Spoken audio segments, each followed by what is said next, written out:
in and rind. This is technically a green juice, believe it or not.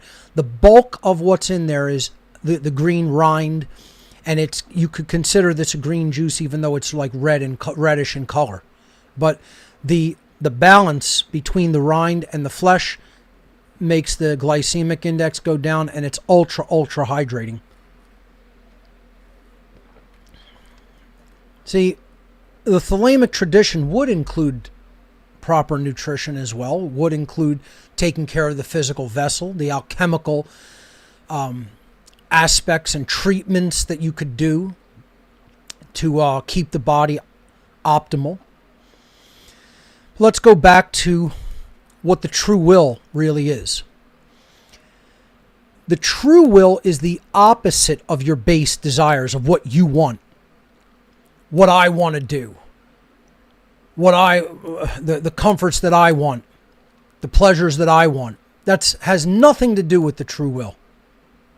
The true will is deferring those things and or keeping them at bay, at least to the extent that you can really focus on the higher will, the true will.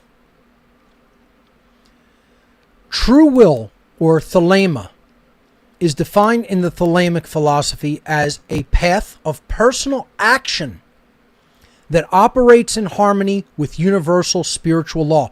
I want to read that sentence one more time because I really want people to understand this and emphasize what is being said.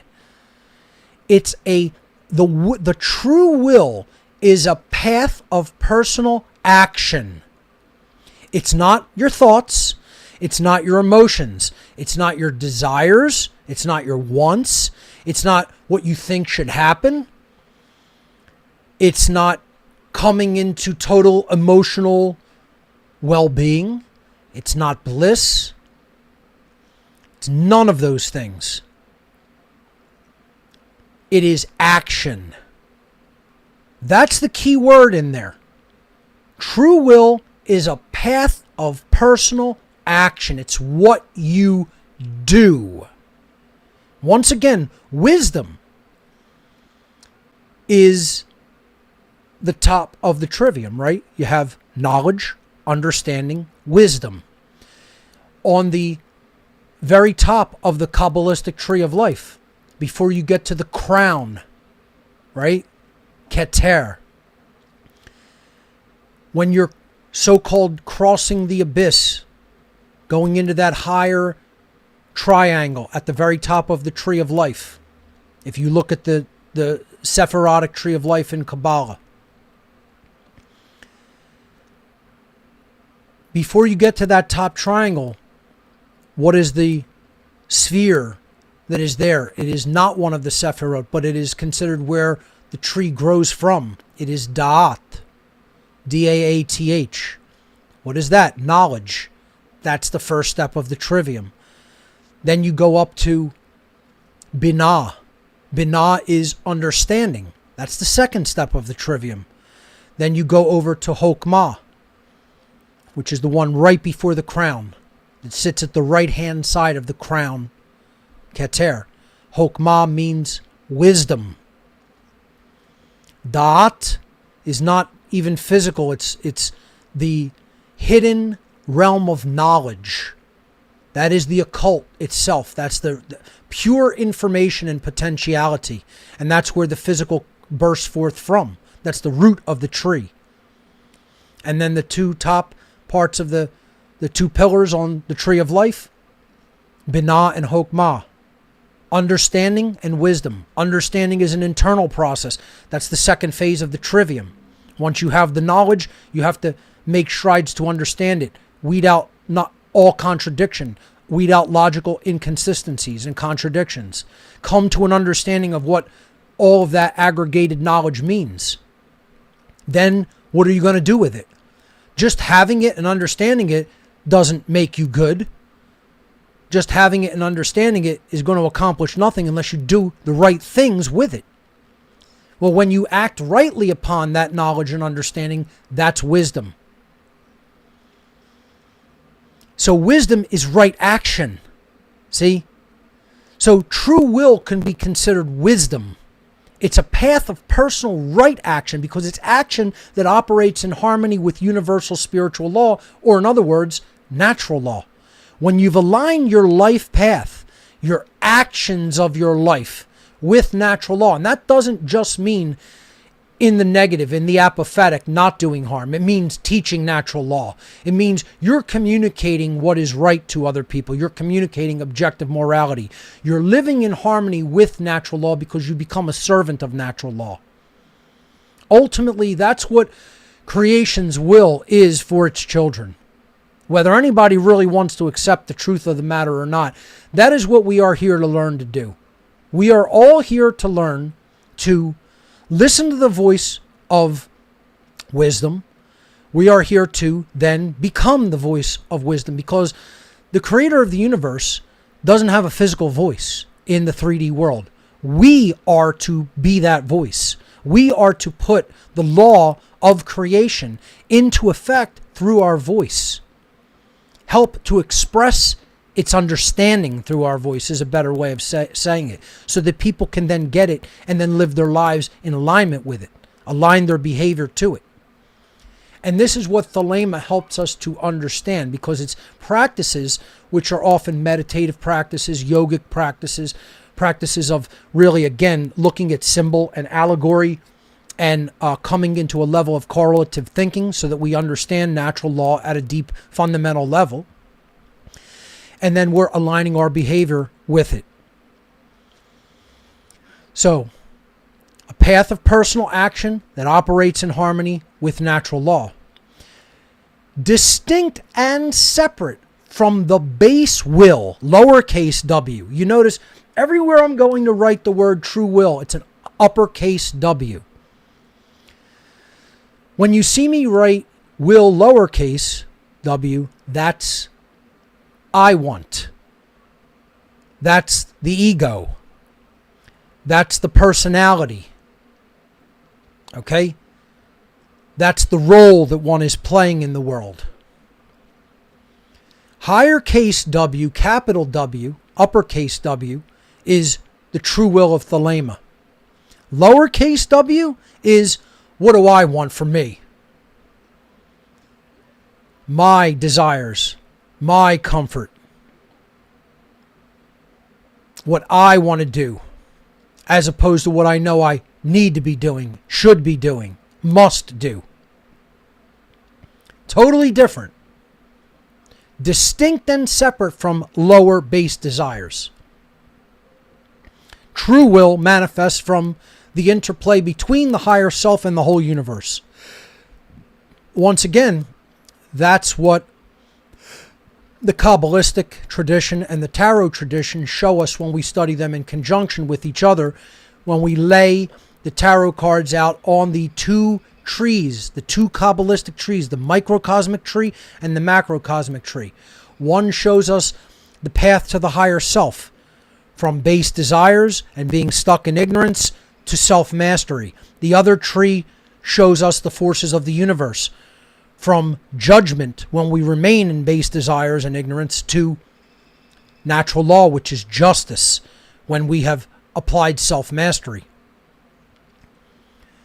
So that's where true will is born from. It manifests from the understanding and interplay of the higher self and all of creation. So it's the understanding of the self and the understanding of the forces that are at work in the cosmos, both physical and spiritual and behavioral laws. And the true will then, once we have developed that interplay and we have begun to develop the true will, that path of action will guide us, those of us who will follow it, who will actually do that action, meaning they've come into a place of wisdom. It will put you on to your ultimate purpose in life. It will put you on to the purpose that you manifested here for. And see, I could say all day, yes, I'm bitter about, from an egoic point of view, from a personal point of view, I'm bitter I've done all of this work and the world is still completely enslaved. Let's face it, I got a big chip on my shoulder about it from a personal point of view. And I feel like I have that chip on my shoulder because I've been trying to explain to rock hard heads out there that you need to take action. It's not good enough that you know any bit of this. You can know every bit of this and it's useless unless you yourself are taking action based on it, because that's the whole and all-encompassing, all-important word in this entire exchange. If you don't understand that the true will is action, it's not about anything you want, it's not about what you know, it's not about what you feel inside, it's about what are you